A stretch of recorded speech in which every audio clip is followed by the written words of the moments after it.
The station shook again, which meant either incoming fire or someone had leaned on the wrong button. I didn't look up. If the ceiling was going to fall, it would do so regardless of eye contact, and the patient in front of me was already bleeding enough for both of us. I tightened the seal field around her side and said, "Good news. You're not dying anymore. Bad news, you were briefly very committed to the idea." She hissed, which I took as agreement. Her physiology was close enough to human to be rude about it. Close enough that the med scanner complained in familiar tones, flashing warnings like it wanted applause. I muted it. Machines panic. People don't have time for that.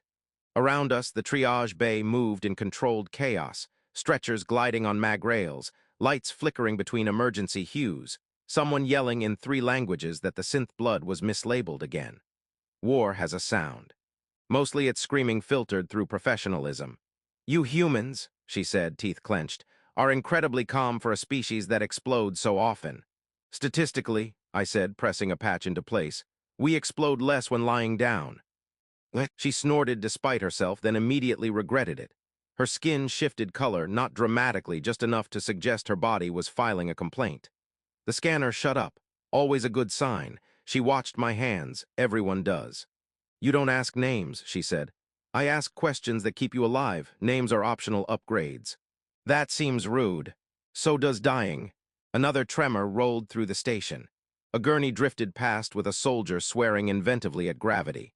Someone dropped a tray. I adjusted the field again and leaned back just enough to breathe. She was stable, for now. "What if I want to thank you later?" she asked. "Then survive. Gratitude ages poorly in war." She studied me like she was trying to see through fog. "You speak like this is routine." "It is. War's repetitive. The wounds get creative, people don't." A pause, then quieter. "You're different from the others." "That's what the others say about you." That earned a weak laugh, which I counted as a medical success. I moved on to the next patient as alarms softened into background noise. Behind me, I felt her eyes linger, curious and sharp. I didn't look back. Looking back is how stories start. The first thing I learned about the place was that gravity here held grudges. It wobbled when you least expected it, like an old enemy pretending to forgive you. I braced myself against a console as a crate of plasma bandages drifted by at head height, gently rotating like it was admiring the room. "Don't," I told it. "I'm busy." It ignored me. Most things did. This wasn't a battlefield in the traditional sense. No smoke, no heroic charges. Just a converted cargo ring stuffed with wounded bodies and the quiet hum of machines pretending this was all temporary. I checked a vitals readout hovering above a patient who was snoring loud enough to trigger seismic alerts. The monitor insisted he was fine. I believed it. Machines lie for attention, people snore for survival. Across the bay, an alien logistics officer argued with an auto dispenser that refused to acknowledge her authority. She jabbed at it with a clawed finger and shouted something about biological priority override. The dispenser chirped cheerfully and offered her a nutritional cube flavored like regret. I almost smiled. Almost.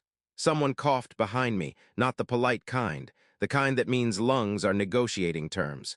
I turned, caught the edge of a drifting stretcher, and reeled it in. The patient blinked up at me with too many eyelids and said, "You're late." "I was early for something else," I replied, already working. "This evens it out." The station lights dimmed, then brightened again like they were reconsidering life choices. A voice crackled over the intercom, announcing a minor hull breach in a tone usually reserved for weather updates. No one reacted. Panic requires energy. As I sealed a rupture that biology hadn't planned for, a nearby nurse leaned over and whispered, "Command asked about you again." "Tell them I'm dead," I said. "If they insist, say I got better." She laughed, then caught herself and went back to being professional. Humor was contraband here, allowed only in small doses, administered carefully to avoid hope. Later, during a rare lull, I sat on a crate that claimed to be medical supplies and was probably lying. The alien woman from earlier limped past, stopped, and looked at me like she'd found an interesting crack in reality. "You still don't ask names," she said. "I'm consistent." "You're hiding," she countered. "Everyone is," I said. "Some of us just do it in plain sight." She considered that, then nodded. Somewhere far away, something exploded. Closer in, someone lived. I stayed seated, waiting for gravity to forgive me, knowing it never really would. By the third rotation cycle, the station had developed a cough. Every time the shields rebalanced, The lights flickered, and the air recyclers made a sound like they were offended.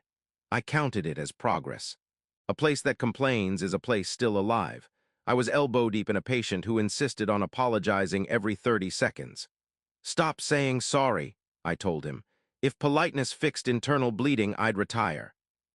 He laughed, which was medically unhelpful but spiritually on brand.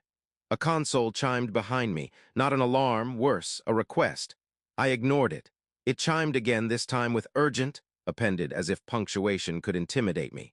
I finished closing the wound, slapped a stabilizer on his chest, and finally turned. The message wasn't from command.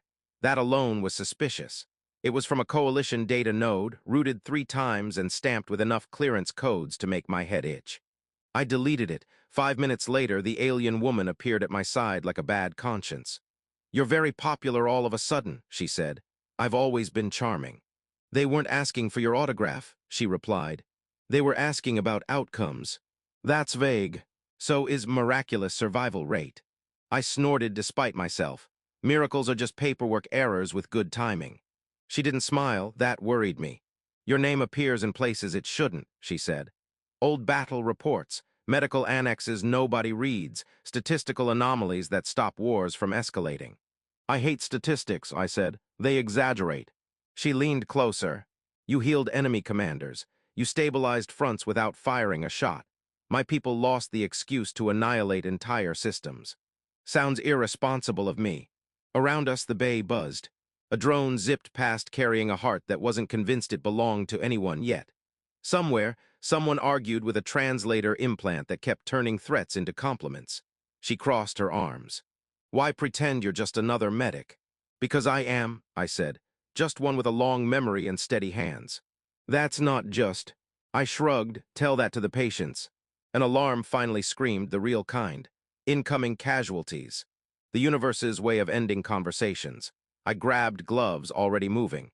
As I passed her, I said, "If you're looking for a legend, you're going to be disappointed. Legends don't change dressings." She watched me go, eyes bright and unsettled. Behind us, the station coughed again, stubbornly alive. And so was I, apparently, much to everyone's inconvenience. By the time the station stopped shaking, everyone had already decided what the shaking meant. The war was moving on. It always did, like a bad guest who never says goodbye but stops breaking your furniture. Casualty numbers slowed, alarms grew bored, and command channels filled with speeches about strategic realignment. I muted those too. Closure is louder than it needs to be. The last patient of the cycle tried to sit up before his bones had agreed to the concept. I pushed him back down gently. "Absolutely not," I said. "Your skeleton and I had a meeting. You're not invited to move yet." He laughed, then winced. "You're terrible." "I'm excellent, you're alive." That ended the argument. Word had spread despite my best efforts. Not my name, never that, but the idea of me. Some patients asked for me specifically. Others avoided my section like healing might be contagious. I accepted both reactions as compliments. Fear and hope often share a nervous system. The alien woman found me during cleanup, when the medbay smelled like sterilizer and victory by attrition. She was standing straighter now, skin calmer, eyes sharp in a way that suggested she'd finished reading everything she wasn't supposed to. "They're offering you things," she said. "Are they edible?" "Ranks, positions, a say in how the next phase unfolds." I wiped my hands and considered that. "I already have a say. I say hold still and people listen." She shook her head, amused despite herself. "You could change outcomes again." "I did," I said. "I changed today." We stood there while a service drone trundled past, humming a tune that was legally music. Outside the viewport, ships jumped away in quiet streaks of light, taking the war with them like luggage. "You're different," she said finally. "Not from before, from when we met."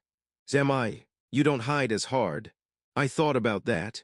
About the messages unanswered, the files unopened, the hands that no longer